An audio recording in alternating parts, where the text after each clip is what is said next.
e mediante as minhas postagens, as pessoas têm me pedido ajuda. Pastor, me ajuda no meu casamento, me ajuda, eu não sei mais o que fazer, como me comportar. Eu tenho falado muito para as pessoas no que diz respeito a posicionamento, né, principalmente para aqueles que ainda não se casaram, e vou começar a falar agora sobre essas questões do casamento, esses desafios. E deixa eu começar por aqui hoje, né, porque eu vou falar sobre motivos e maneiras.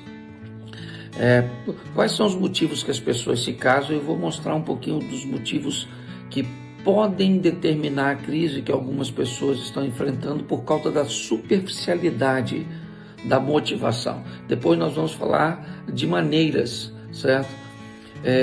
Ou seja, de que modo essa pessoa resolveu se casar, sobre qual modelo de casamento ela está estabelecida, porque talvez isso também pode ajudar muito, mudar o modelo. Na série Alta Performance, né, eu estou até aqui com a camiseta do Alta Performance, onde os detalhes fazem a diferença. Minha proposta é mostrar que pequenas mudanças possíveis, mudanças viáveis, pode ajudar muito.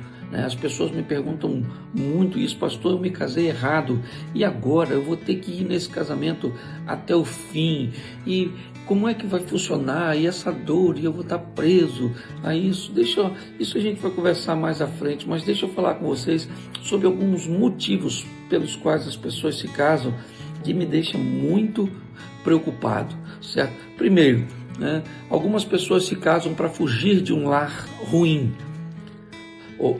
A sua estrutura familiar ela é tão ruim a nível de convivência que as pessoas acabam utilizando o casamento como uma maneira de fugir de um lar tóxico, de um lar ruim.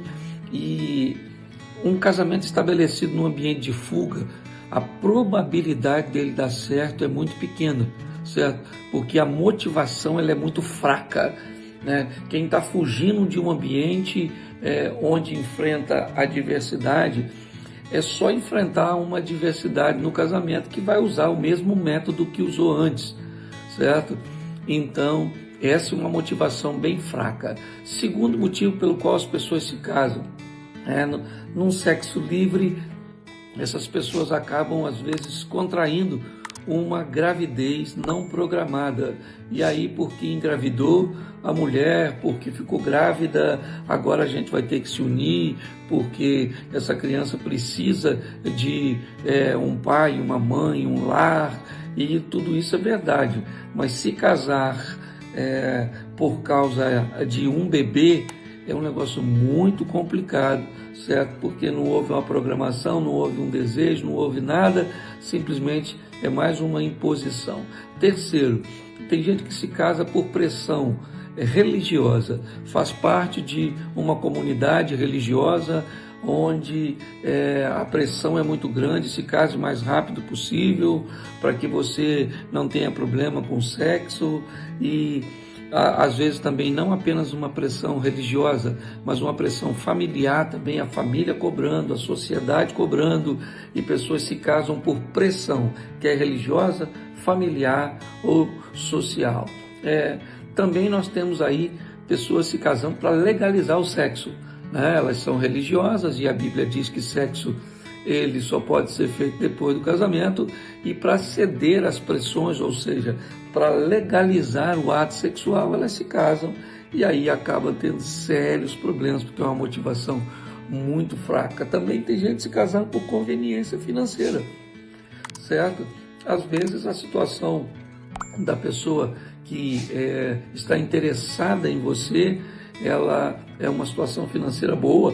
Então essa pessoa tem uma casa, tem um carro, tem um bom emprego, e as pessoas vão aí por causa de uma conveniência financeira. E por último aqui, eu vou listar o medo da solidão. Tem gente que se casa porque está com medo de ficar sozinho, e todas essas motivações, seja ela fuga de um lar ruim, seja ela uma gravidez não programada, seja ela uma pressão religiosa, familiar ou social, seja ela a legalização do sexo, a conveniência financeira ou o medo da solidão, todas essas motivações ou todos esses motivos são muito fracos para sustentar uma instituição que vem com uma proposta vitalícia.